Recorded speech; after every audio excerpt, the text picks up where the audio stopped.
선생님들 안녕하세요. 역전입니다. 반갑습니다. 자, NBA 올킬 나왔죠? NBA는 뭐 그죠? 뭐더 얘기 안 해도 다들 알아주실 거라 이제 생각을 합니다.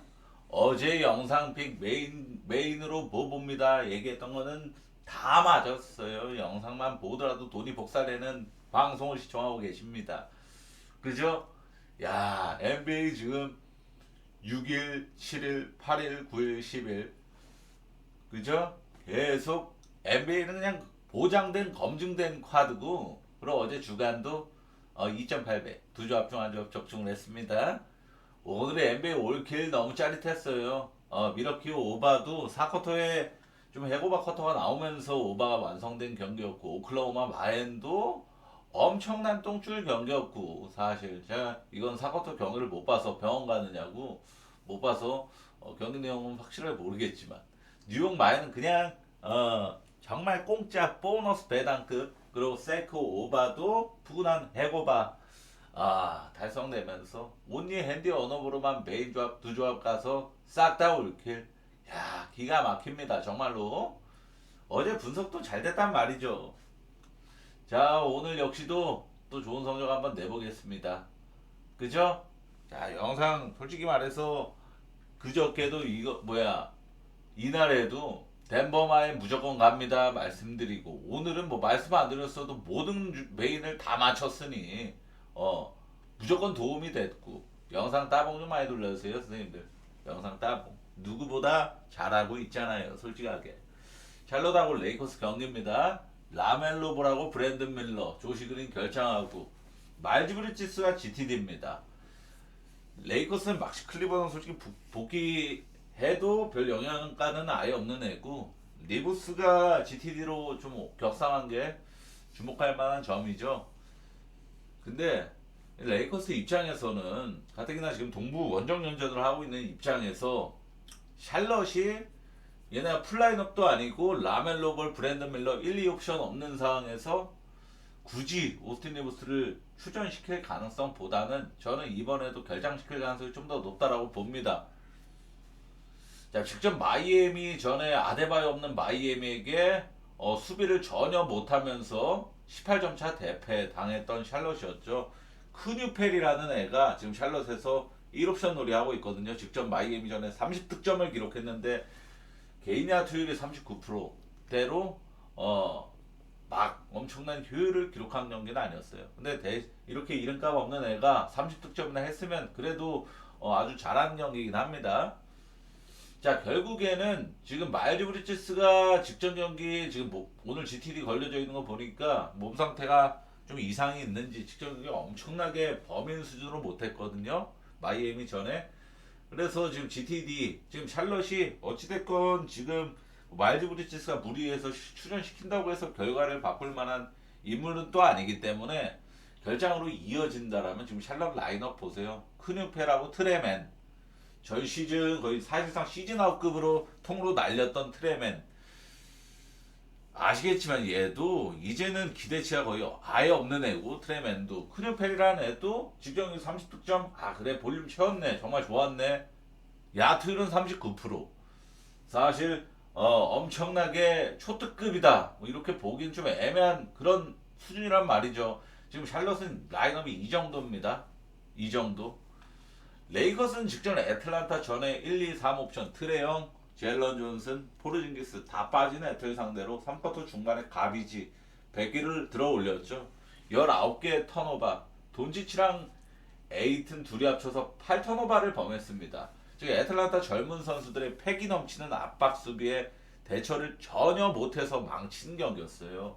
결국 샬럿 쩌리들이 직전 애틀란타 쩌리들처럼 엄청난 에너지 레벨을 동반한 활동량 수비를 보여줄 수 있느냐가 매우 관건이라고 생각을 하는데, 직접 애틀란타처럼 그런 경기를 할 수 있느냐, 이게 제일 중요하겠죠. 근데 매우 희박하다라고 봐요 저는. 직접 마이애미 전에 마이애미가 8턴오버 10스틸을 기록을 했거든요. 8개 턴오버를 범했고 10개의 스틸을 달성을 했습니다. 이 18점 차로 마이애미가 샬럿을 이긴 경기에서 샬럿은 18개 턴오버 4스틸을 기록을 했어요. 자, 48분 동안 4개의 스틸은 정말 적은 수치입니다. 사실상 거의 스틸을 못하는 수준이에요. 그 정도 커터당 하나 골로 나온 수준이니까 오클라호마는 기본적으로 매 경기 9개, 8개에서 9개, 10개씩 찍는 팀이 매 경기 평균적으로. 근데 4개 스틸밖에 못했다는 건 스틸이 되게 적은 경기였는데, 그러니까 지금 제가 아까 말씀드렸던 게 레이커스가 애틀란타 전에 졌던 거는 매우 많은 스틸을 당하면서 대량 턴오버 때문에 흐름 자체가 완전히 망가진 경기였다라고 말씀드렸잖아요. 근데 샬럿이 레이커 상대로 이런 엄청난 스틸을 해내면서 상대팀 턴오버 유발을 할 만한 그런 지표를 전혀 기대감이 없다라는 걸 말하고 있는 겁니다. 그리고 에이트니가 직전 애틀전에 가비로 썰리고 나서 오늘 밤은 정말 못했다. 우리가 정말 못했어. 오늘은 정말 기분이 안 좋네. 저녁밥이 맛도 없을 것 같아. 이렇게 인터뷰했거든요. 그러니까 대놓고 우리가 너무 못했다라고 표현을 했을 정도로 인정을 했습니다. 지금 다음 경기에서는 이러한 최악의 경기력이 반복될 가능성이 희박해요. 거기다가 상대가 샬럿이라는 점. 자, 직접 코드를 밟은 주전 선수가 우리 정말 못했어 라고 공개적으로 인터뷰를 했습니다.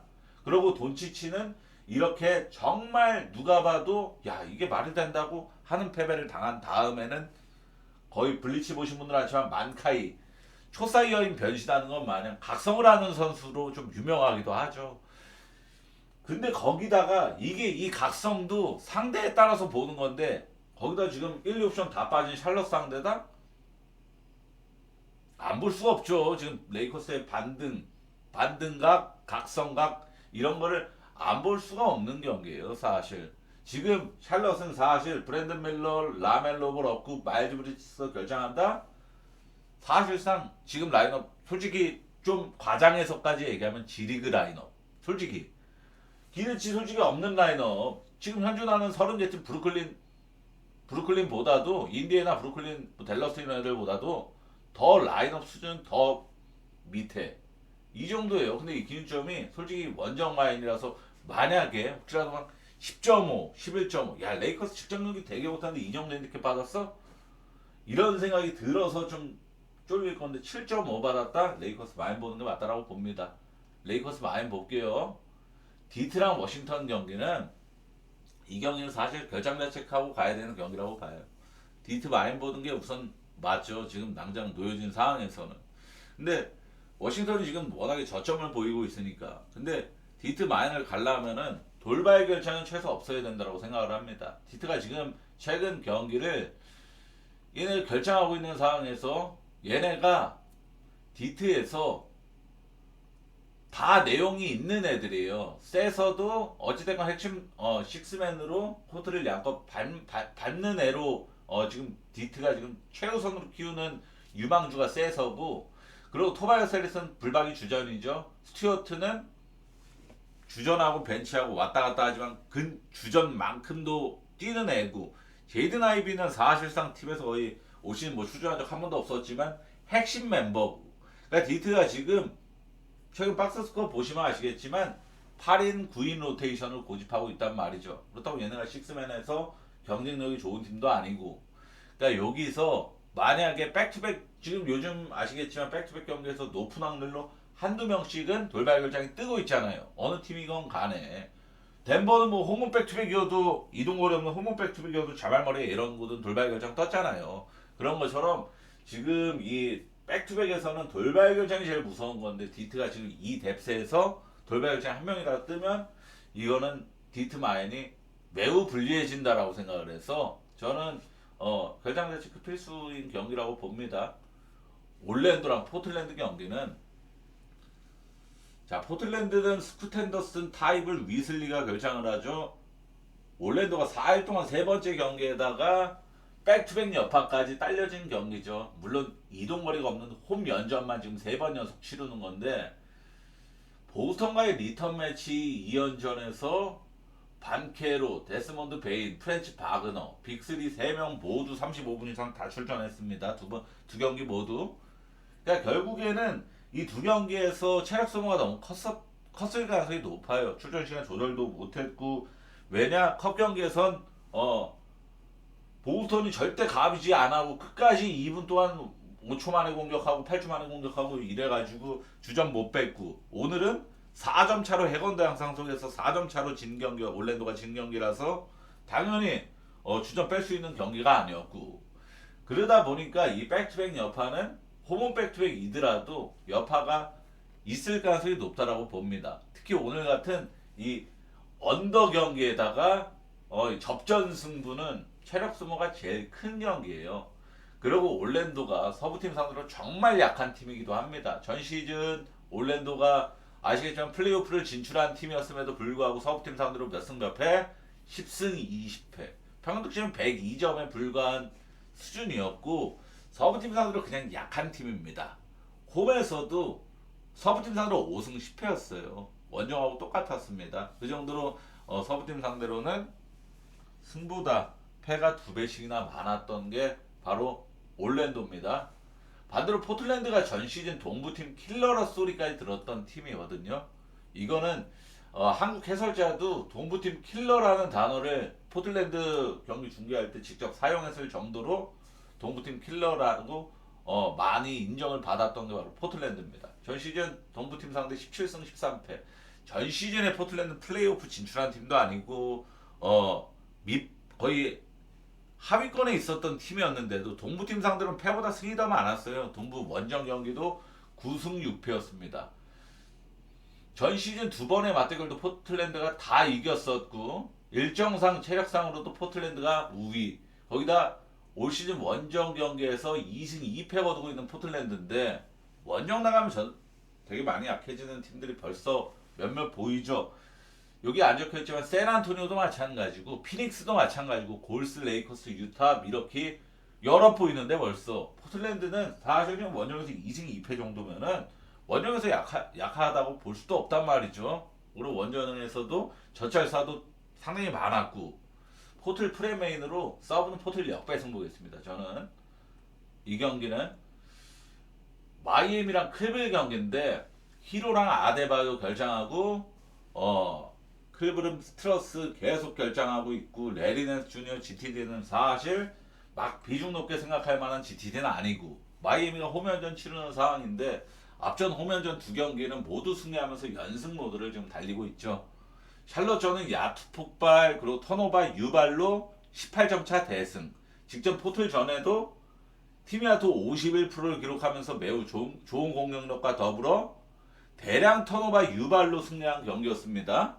그러니까 상대 팀을 턴오버를 많이 찍게 만들었다는 거예요. 이게 보통 뭐냐? 그러니까 압박 수비를 잘해가지고 상대가 패스미스를 하게 한다든지 아니면 스틸을 한다, 스틸을 당하는 것도 턴오버입니다. 그리고 상대가 뭐 오펜스 파울을 범하는 것도 턴오버예요. 그런 경우 그런 턴오버 유발이 상당히 그러니까 대표적으로 리바운드가 안 좋은 팀이 승리하는 방법은 턴오버 유발입니다. 오늘 미러키가 휴스턴 상대로 그런 경기를 했어요. 전반까지는 후반에 이메우도카 감독이 어찌됐건 해결법을 만들어서 대역전승이 또 나온 거지. 오클라호마도 이런 팀이에요. 리바운드 스페셜 팀은 절대 아닙니다. 오클라호마가 스틸 잘하고 상대 팀 턴오버 유발시키고 이런 거였지. 그러니까 마이애미가 지금 아데바요가 없으니까 오클라호마 같은 이런 농구를 해서 2승을 따냈다라고 봐야 합니다. 자, 근데 마이애미가 물론 지금 아데바요가 빠지고 나서 3경기 동안 2승 1패로 상당히 좋은 성적을 거두고 지금 2연승을 따냈지만 리바운드는 지금 계속 다 따이고 있어요. 완전히 개발리고 있습니다. 자, 샬럿전에는 18점 차로 얘네가 대승을 따낸 경기였지만 무려 20개 차이로 샬럿이 리바운드를 더 많이 따낸 경기였어요. 포틀 전에도 공격 리바운드 자체가 포틀랜드가 10개나 더 많이 따냈을 정도로 리바운드를 압살해버린 경기였고 이게 아데바요의 공백, 빈자리의 여파라고 볼 수가 있습니다. 아데바요가 없음으로써 지금 리바운드 경쟁이 아예 안 되는 수준을 보이고 있거든요. 아데바요가 이탈하고 마이애미는 3경기를 치러서 3경기 공격 리바운드 평균 7.7개 리그 꼴찌입니다. 총 리바운드 25등. 그러니까 리바운드 부분에서 완전히 밑바닥을 기어다니고 있죠. 이게 마이애미의 약점이란 아데바요가 없는 마이애미는 리바운드가 전혀 안 되는구나 라는 걸 포착할 수 있죠. 결국에 마이애미가 스틸과 턴오버 유발로 오클라호마 마냥 지금 2연승을 거둔 건데 클블이 지금 어찌됐건 갈란드가 복귀한 이후로 3전 3승이잖아요. 다 이겼는데 이 갈란드가 복귀한 이후로 평균 턴오버 개수가 11.3개. 이는 최근 3경기 기준으로 턴오버 적은 순 리그 2등입니다. 오클라호마 다음으로 턴오버가 적은 팀이 클리블랜드였다라는 거예요. 제가 제가 여태까지 말한 거 총 정리하면은 마이애미는 지금 리바운드를 계속 밀리고 있기 때문에 아데바요가 없음으로써 리바운드를 계속 밀리고 있기 때문에 스틸과 상대팀 턴오버 유발로 인해서 승리를 거두고 있는 팀인데 클리블랜드는 지금 턴오버가 제일 적은 팀 중 하나다 라고 말씀을 드리는 겁니다. 그러니까 지금 마이애미가 승리하는 공식이 클블 상대로 안 먹힐 가능성이 매우 높다라는 걸 설명을 하는 거예요. 그렇다면은 마이애미가 젖잘싸 혹은 승리하는 역배승을 하는 시나리오는 야투가 그냥 미친 쏘는 족족 다 들어가는 것밖에 없다라는 수준인데 그러기에는 지금 최근 3경기 기준으로도 야투 자체가 클블이 더 좋아요. 마이애미보다. 3점 성률도 마찬가지고 팀 야투도 마찬가지고. 그래서 저는 대려 슛감도 지금 클블이 더 좋아. 마이애미보다. 리바운드도 이건 클블이 대려 우위를 점할 가능성이 높아. 라고 생각을 합니다. 클블 마인메인으로 서브는 안 보는데 언어바 굳이 보면 저는 오바 보고 싶은데 균점이 너무 높잖아요. 245.5, 246.5 이렇게 봤는데 지켜보는 한번 지켜볼게요. 근데 마이애미랑 클리블랜드 매치업 봤을 때 오바 까고 보면 되겠다 이 생각을 먼저 들었던 건 사실인데 세밀 분석을 해보니까 클블 마인 쪽으로만 접근하는 게 베스트라 생각을 합니다. 시카고랑 샌안토니오 경기는 이 경기는 저는 당분간 샌안토니오 경기를 메인 조합으로 갈 일도 없을 것이고 사실 분석도 안 해야 되는 건데 왜냐하면은 어찌됐건 선생님들 영상을 보시는 입장에서는 얘가 이 경기는 왜 패스를 할까라는 생각이 하시는 분들이 많이 저도 카톡으로도 이 경기 왜 분석을 안 하셨나요? 라는 질문을 많이 들으니까 이거는 말씀을 드리자면은 샌안토니오가 직전 경기에서 디에런 팍스가 복귀를 했죠. 그래서 상당히 좋은 활약을 펼쳤고 메인 핸들러이자 리딩 가드잖아요. 디에런 팍스는 자 디에런 팍스가 결장 중일 때는 스테판 캐슬이 나서 경기당 5턴오버씩 범했지만 팍스가 복귀함으로써 스테판 캐슬은 이제 서브 핸들러 이 정도로 이제 내려가게 되는 거잖아요. 그러니까 팍스가 그러니까 이거는 이 팀을 지휘하는 주전 포인트 가드가 완전 바뀐 셈이기 때문에 지금 샌안토니오가 앞전 개막 후 치른 경기가 보여줬던 페이스 기록들 얘네가 뭐 평균 턴오버, 평균 팀야투 이런 게 다 무용지물이 되는 거예요. 그럼 얘네가 지금 팍스가 복귀를 한 샌안토니오는 한 최소 못해도 아무리부터 3경기에서 5경기는 지켜봐야 됩니다. 그래서 얘네 페이스가 어느 정도 찍히는지 팀야투가 어느 정도 어떤 팀한테 이렇게 찍혔고 왜 이렇게 찍혔는지 이런 거를 보고 나서 분석이 가능한 거지. 그리고 조식일이 지실이 걸려져 있고요. 자 1순위 패스입니다. 근데 소액 관전용으로는 시카고 프레네 오버 한번 노려볼게요. 시카고 프레네 오버. 애초에 팍스 자체가 템포가 느린 가드가 절대 아니니까 얘도 미니 버럭신 마냥 템포 푸시를 또 좋아하는 가드기도 하고 그러니까 댈러스랑 미러키 경기는 개포드랑 AD가 GTD고 라이블리가 결장 유력 빅맨 팀 내 빅맨 3명만 딱 골라서 지금 결장이 걸려져 있잖아요. 그러니까 이게 매우 중요한 요소인데 미러키는 라인업 그대로인데 백투백 경기라서 개인적으로 쿤보 돌발 결장 가능성이 50% 이상은 된다라고 봅니다. 이거는 미러키가 일반적인 백투백과는 좀 달라요. 우선 거리도 길고 멀고 그리고 미러키에서 댈러스는 이동하는 거리 비행 시간 자체가 2시간 반 정도 걸립니다. 그리고 시차까지 달라요. 댈러스가 1시간 느립니다. 이정우 선수도 샌프란시스코에서 MLB 선수인 이정우 선수도 인터뷰에서 뭐라고 했죠? 시차가 있는 원정은 정말 부담스럽다. 이렇게 대놓고 인터뷰를 했었습니다. 그러니까 미러키는 그냥 일반적인 백투백보다도 더 부담스러울 가능성이 높다. 동부에서 서부 넘어가는 미러키 오늘 홈에서 경기하고 댈러스 원정 동부에서 서부 넘어가는 시차가 다른 원정입니다. 그러니까 부담스러울 가능성이 높아요. 그리고 가뜩이나 오늘 경기 보신 분들 아시겠지만 클러치 구간에서 쿤보가 수비 다 뚫리고 그러고 야투 다 놓치고 자유투만 삥 뜯었는데 자유투 다 거의 다 튕기고 그래갖고 쿤보 때문에 역전당해 마이까지 당한 거잖아요. 그죠? 어. 그러니까 쿤보가 오늘 경기 끝나고도 표정이 약간 멘탈 나가 있는 표정이었는데 이 여파 차원에서라도 저는 이 댈러스 원정은 돌발 결장 가능성을 상당히 높다라고 봅니다. 아시겠지만 미러키는 돌발 결장이 뜨더라도 쿤보가 뜨면 떴지 다른 애들은 거진 안 뜨는 팀이에요. 쿤보가 요주의 인물입니다. 언더 보는 게 무조건 맞아요. 언더 볼게요. 전 개인적으로 쿤보 관리할 가능성이 높다라고 보고 돌발 결정할 가능성이 충분히 있다라고 보고 그리고 미러키 올 시즌 원정 바보입니다. 얘네도 원정 가면은 야투를 잘 안 찍히고 득점 잘 못하고 거기다 댈러스는 상대가 이러한 리스크 동부에서 서부 넘어오는 백투백 여파까지 깔려있다. 어제 완전히 뭐 주전 가압식 게임도 아니었고 끝까지 혈전을 치르는 경기를 했다라는 걸 뻔히 아는데 뻔히 댈러스도 알고 있는데 여기서 사력을 다할 가능성이 높겠죠. 얼마 전에 댈러스 레전드 선수인 노비츠키가 뭐라고 인터뷰했죠? 지금 댈러스의 경기력은 사실 지켜보기도 힘들다.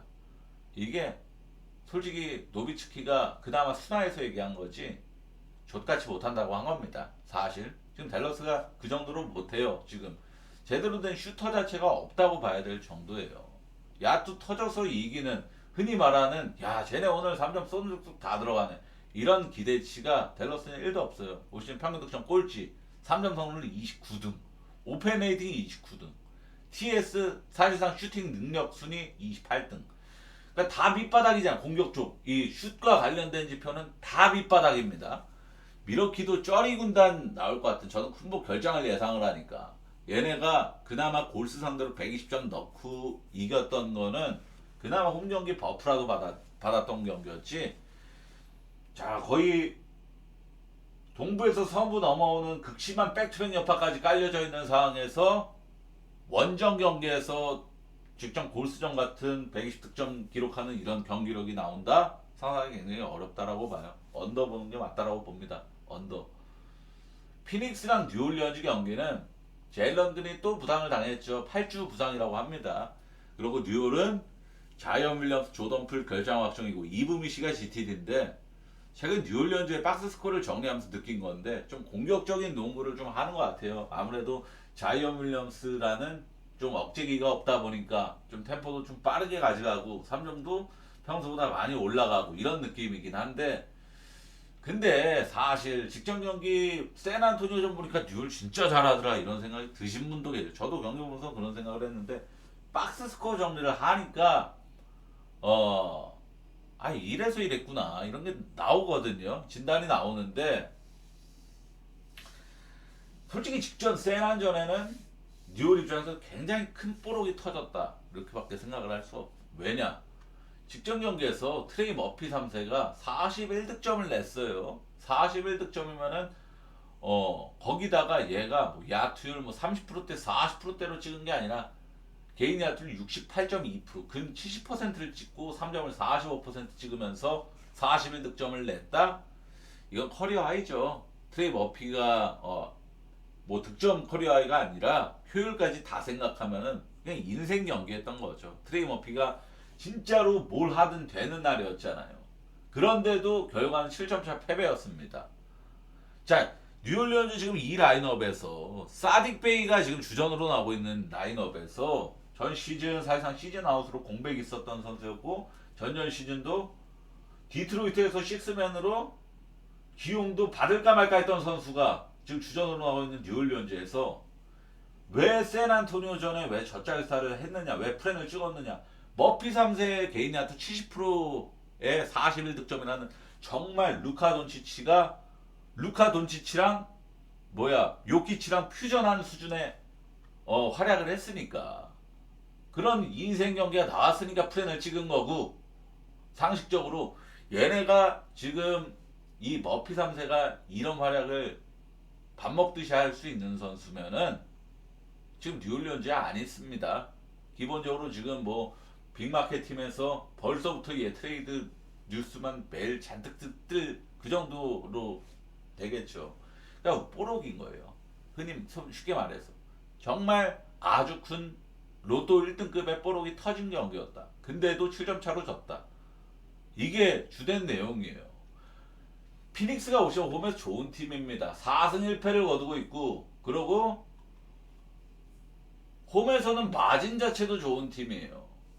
그러니까 막 승리 당하는 게 아니라 얘네가 잘해서 이기는 그림이 상당히 많았다라는 겁니다. 기본적으로 지금 피닉스가 양궁팀으로 거듭나면서 그레이스 넬런, 데빈 부커, 그리고 길리스피 이 세 명 자체가, 그리고 로이스 오닐까지 이 네 명이 3점을 좀 주저없이 던지는 그림이 상당히 많은데, 원정에서는 사실 성공률이 꼬라박는 빈도가 상당히 거의 반반 뛰기로 있거든요. 그래서 저는 원정 피닉스는 안 믿는 편인데, 홈 피닉스는 저는 상당히 야투 터질 가능성이 더 높은 팀이라고 봐요. 그래서 저는 이건 피닉스 마인메인으로, 서브는 오바인데 오바는 별로 그렇게 좋아 보이지도 않고, 왜냐면 듀얼 때문에 언더날 수가 있는 경기니까 피닉스 마인메인으로 보는 게 훨씬 좋은 선택이 될 거라고 생각을 합니다. 유타랑 미네소타 경기는 미네소타가 원정 백투백이죠. 오늘 완전히 가비지 대승으로 세크를 썰어버렸습니다. 제가 어제 분석한 게 탁월했잖아요. 미네소타가 정말 불꽃 텐드다. 원정 지금 최근 티미아투 2등 3점 성공률 이런 거 안내해 드리면서, 그러니까 미네소타가 지금 완전 불꽃 텐드 팀이고, 그러고 미네소타가 지금 라인업 오늘 부상자 발생된 것도 없었고, 자 원정 백투백이라서 돌발 결정할까봐 그게 제일 걱정인데, 앤트맨이 최근 부상 복귀한 지 얼마 안 됐으니까 돌발 결정이 나올 가능성은 제가 봤을 땐 40%는 된다라고 봐요. 앤트맨 돌발 결정 가능성 40%.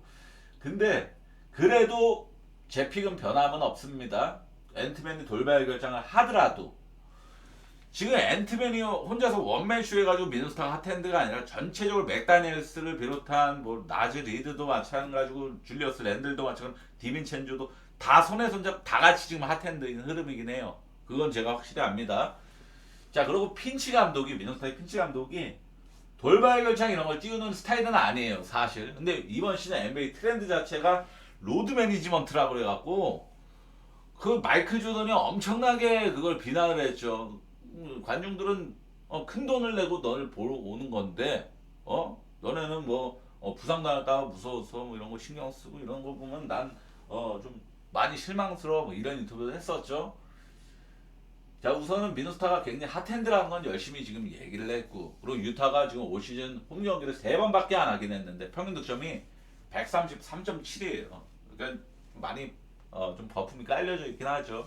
홈 경기 지금 평균 득점 압도적인 1등이 유타입니다. 평균 실점 126이에요.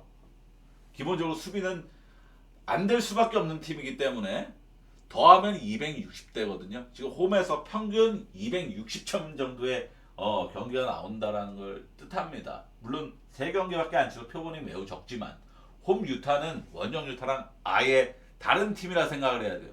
저는 그렇게 생각을 하면서 분석을 하는 사람입니다.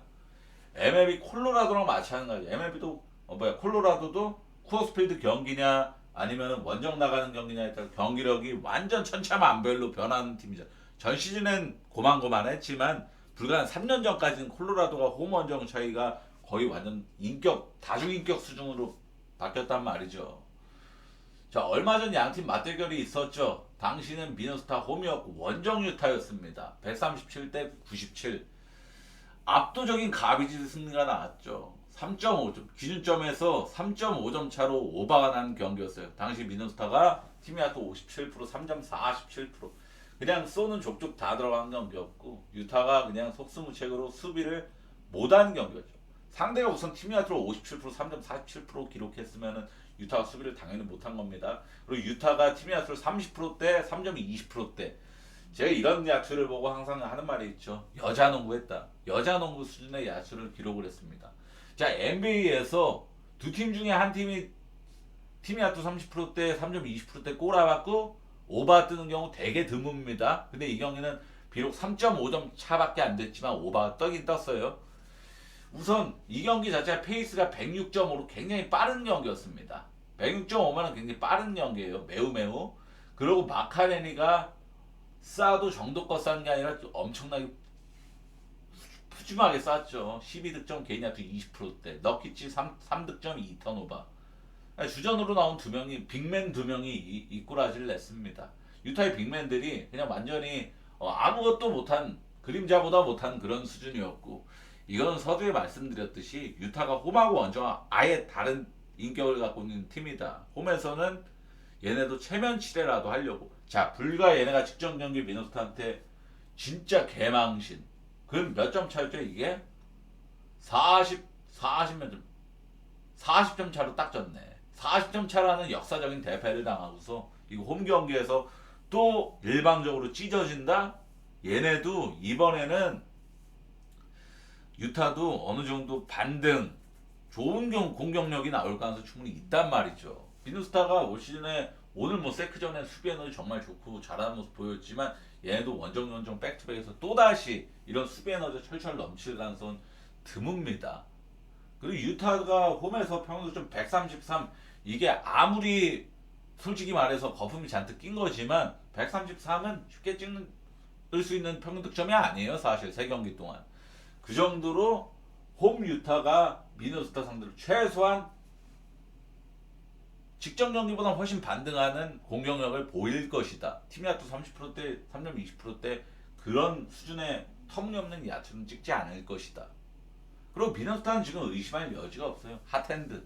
이 핫핸드는 오클라호마 같이 수비가 정말 좋은 팀 상대로는 끊길 가능성이 좀 봐야겠죠. 근데 유타 상대로는 이 핫핸드가 끊긴다라고 보는 건 바보입니다. 바보. 유타같이 수비 잼병인 팀 상대로는 이 핫핸드는 여전히 뜨거울 가능성이 높겠죠. 페이스도 직전에 빨랐고 오바메인으로 서브는 미네 마인 보겠습니다. 클리퍼스 에틀 경기는 패스입니다. 패스. 이 경기는 당분간 클리퍼스 경기를 아예 안 볼라, 분석을 아예 안 하려고요. 아예 얘네가 와 우선 노인정에서 에너지를 지금 제가 경기를 보면서 느낀 건데 브룩 로페즈, 브래들리 빌, 제임스 하든, 주바치 다 이런 핵심 멤버들이 그리고 복다리까지도 그리고 닉 바툼까지도 다 에너지 레벨 없는 애들만 골라서 수집한 수준이더만. 그러니까 에너지 레벨이 너무 없으니까 경기가 반전이 안 나요. 피닉스 전에도 역전할 수 있는 기회가 몇 번 왔지만 결국엔 역전을 못하고 또 고꾸라지고 이런 장면이 몇 번이 나왔잖아요. 그런 것처럼 지금 클리퍼스 경기는 안 가는 게 맞는 것 같아요. 얘네가 이러고 직전 경기 그래도 홈이 완전 치는 일정이라 반등해내서 야투 대뜸 폭발해갖고 또 이길 수도 있는 거고. 그러니까 그냥 아예 혼자 또 시간대도 동떨어진 경기 그냥 버리는 게 맞다라고 봅니다. 자, 오늘 분석 요렇게입니다. 야, 오늘 올킬 정말 좋았죠? 느바는 정말로 그냥 보장된 거의 블랙카드입니다. 그죠? 보장됐어요. 괜히 느바는 뭐 제가 괜히 야구 시즌보다 조회수가 2배 이상 이렇게 떡상하고 이런 게 아니죠. 그죠? 잘난 체 좀 오랜만에 해봤고 야구 시즌도 선생님들 저희 성적 잘 냈는데 성적 나쁘지 않았는데 야구 시즌 때에도 영상 좀 봐주세요 선생님들.